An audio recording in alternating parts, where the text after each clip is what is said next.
Hermanos, estamos concluyendo el año litúrgico, ese año 2013, y empezaremos en los próximos domingos, ya el próximo año litúrgico, el ciclo A. Próximo domingo toda la iglesia celebra Jesucristo, Rey del universo, Rey y Señor de la historia del universo, historia y de la historia de los hombres, de nuestra humanidad. Jesucristo, Rey del universo. Hermanos, en este tiempo la iglesia nos regala, nos propone estos textos que nos anuncian la venida del Señor, la venida del reino de Dios. Así la iglesia nos prepara y nos recuerda que el Señor viene, nosotros estamos en camino para encontrarnos con el Señor, que nos llamará para introducirnos en su reino. Y empezaremos a escuchar en los textos litúrgicos esa llamada a la alegría. Alégrate, hija de Sión, alégrate, al que se alegre en los cielos y la tierra. Hoy, por ejemplo, en el Salmo que hemos proclamado, que hemos cantado, se invitaba a la creación a exultar. Alégrense los cielos y la tierra, que exploten, que aplaudan, porque el Señor, el Creador, viene. Una alegría para la creación, pero sobre todo para nosotros, que somos hijos de Dios, que conocemos ese amor de Dios. Entonces, una llamada a la alegría, porque el Señor viene, una preparación, que el Señor está cerca, pero a la misma vez una llamada a la conversión, a prepararnos, a la vigilancia, a vivir en la perseverancia. Perseverando a la palabra, a la escucha de la palabra de Dios, perseverando a los mandamientos del Señor, perseverando en nuestra fe católica, en nuestra fe en Jesucristo, en la Trinidad, en el Padre, en el Hijo, en el Espíritu Santo. Hermanos, y así escuchamos textos que nos hablan de esta venida del reino de los cielos, que comporta sufrimientos, para nosotros, cristianos. Hemos escuchado, por ejemplo, la persecución para los cristianos. Es el momento para dar testimonio de nuestra fe cristiana. Hermanos, si yo preguntara a ustedes, yo estoy cierto que tal vez todos me levantarían la mano, a excepción de los pequeñitos. ¿Quién de nosotros ha sobrevivido, por ejemplo, lo que se nos decía en el Evangelio? En Centroamérica, pienso a Centroamérica. ¿Quién de nosotros habrá sobrevivido a un terremoto, a la guerra, huracanes, volcanes, maremotos, pestes? ¿Qué más tenemos en Centroamérica? Bueno, violencia. ¿Podemos decir que hemos sobrevivido? Podemos decir, muchos de nosotros hemos estado en nuestros países, hemos conocido un sufrimiento en nuestra sociedad, en nuestra familia, hemos sufrido, hemos visto los fenómenos naturales, sabemos lo que es tener ese miedo a la muerte, a esa muerte natural. Hemos tal vez tenido en muchas ocasiones, hemos sido salvados de esos peligros, de esos fenómenos naturales.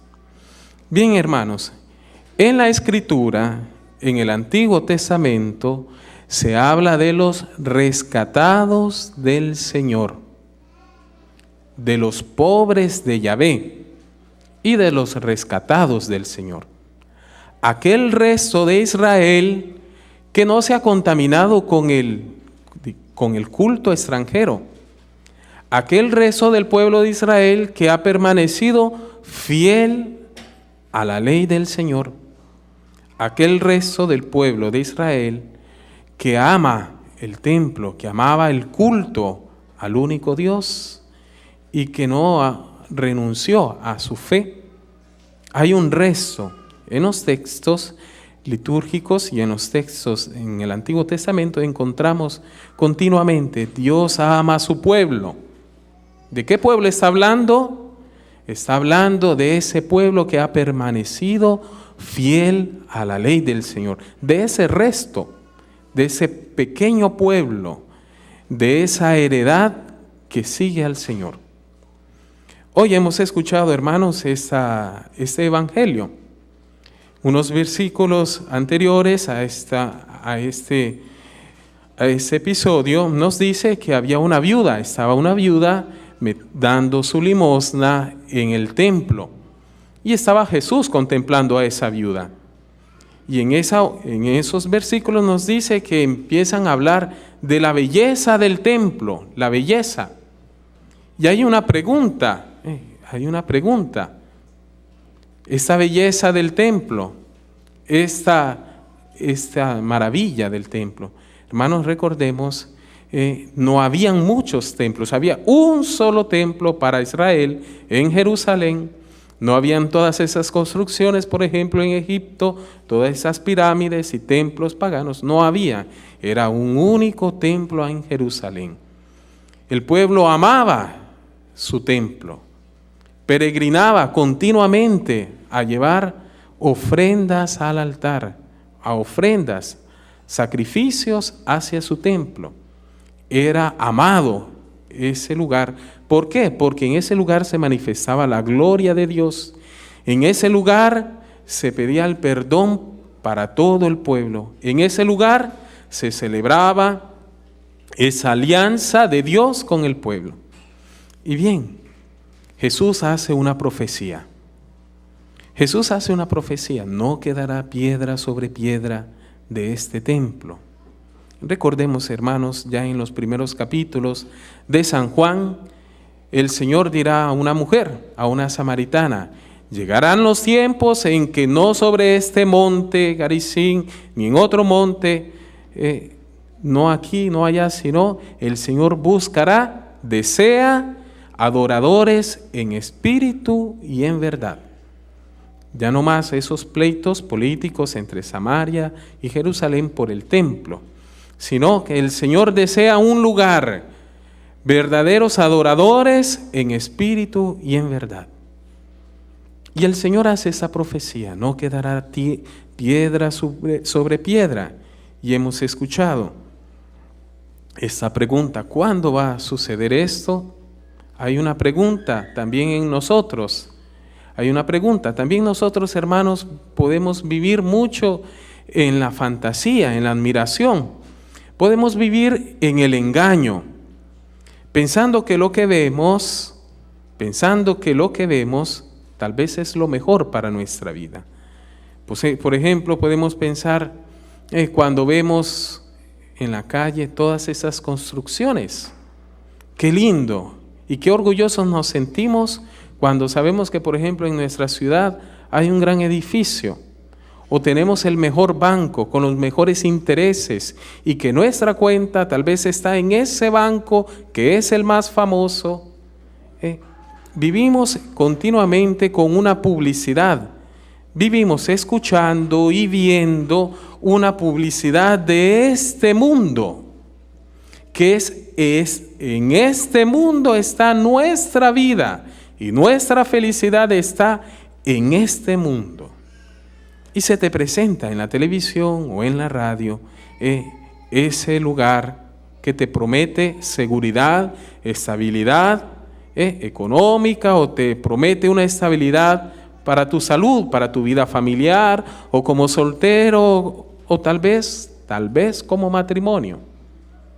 De manera, hermanos, que continuamente vemos una publicidad. Y bien, hermanos, el Señor dice: estén atentos, no se dejen engañar, no se dejen, cuídense de que nadie los engañe, porque muchos van a venir usurpando mi nombre. Muchos van a pasar queriendo robar ese corazón que no le pertenece al Dios dinero, que no le pertenece, no es para este mundo.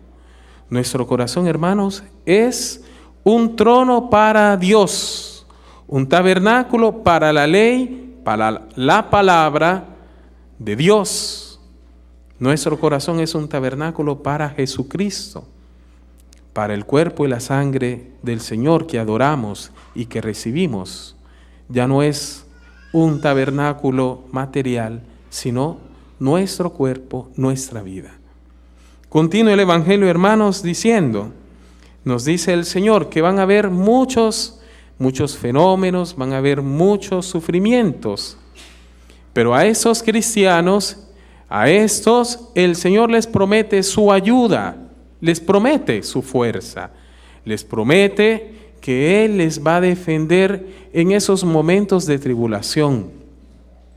No solo esos momentos de tribulación a causa de fenómenos naturales, sobre todo en esa tribulación cuando tu esposo, tu esposa o tus hijos te invitan a no adorar más al único Dios, te invitan a abandonar el amor a Dios, te invitan a poner en primer lugar una cosa, te invitan a poner en primer lugar en tu corazón no a Dios, sino este mundo con su concupiscencia. Hermanos, el Señor nos dice, ustedes van a tener ocasión para dar testimonio de mí, delante de los magistrados, delante de los gobernadores, delante de la familia, van a tener ocasión para dar testimonio. No tengan miedo, porque en ese momento el Espíritu les dirá cómo hablar. No preparen su defensa, porque el Señor va a estar con ustedes, con nosotros, para que podamos dar una testimonianza, un testimonio de nuestra vida, de nuestro corazón. Así, hermanos, en esa celebración eucarística, nosotros pedimos al Señor, después de haber escuchado este Evangelio, que viene a anunciarnos que nos anuncia que nosotros vamos a participar al martirio de Jesucristo. Esa es la mejor noticia que podemos escuchar, hermano, que el Señor cuenta con nosotros, que desea que nosotros participemos al martirio de Jesús, participemos a la Vía Crucis, participemos a un testimonio, participemos. Es cierto que delante de la cruz, de la enfermedad y de los sufrimientos queremos escapar. No quisiéramos sufrir. Y olvidamos que en el sufrimiento está el Señor, acompañándonos, haciéndonos, purificándonos y dándonos la fuerza para testimoniar que Dios es amor, que el amor es más grande que el sufrimiento, el dolor, y que en el dolor podemos amar al hermano, podemos compartir con el hermano. Así, hermanos, termina el Evangelio diciendo, manténganse firmes y conseguirán la vida. Ninguno del cabello de su cabeza va a padecer. Ustedes con su perseverancia, hemos escuchado otra traducción, las otras traducciones litúrgicas nos dicen, con la perseverancia salvarán sus vidas. Con la perseverancia. Hermanos, es importante, recuerda, la perseverancia en la fe, la perseverancia en la oración como matrimonio, con tu esposo, con tu esposa. Ese momento no puede ser cambiado por nada del mundo. Ese momento es único de oración de esposo a esposa. Es una perseverancia que te salva hoy y mañana, que salva tu presente y tu futuro. Porque el Señor ve en tu corazón ese deseo de permanecer fiel. Esa perseverancia, hermano, como hijo en la obediencia a tus padres. ¿Cómo sería importante recordar a nuestros adolescentes, a nuestros jóvenes, que la obediencia de nuestro Señor, nosotros en la obediencia está nuestra salvación, nuestra alegría. La obediencia a tu pastor, la obediencia a Jesucristo, la obediencia en tu familia, a tu esposo, a tu esposa, a tus padres. Así, hermanos, pidamos en esta noche este don, esta virtud, esta gracia, la gracia de la perseverancia, para que podamos caminar siempre con esos ojos abiertos. El Señor nos advierte que hay muchas mentiras Hay muchos engaños en los que podemos caer continuamente. Bien, el Señor con su luz ilumine nuestra vida y podamos siempre vivir en la perseverancia en su voluntad. Así sea.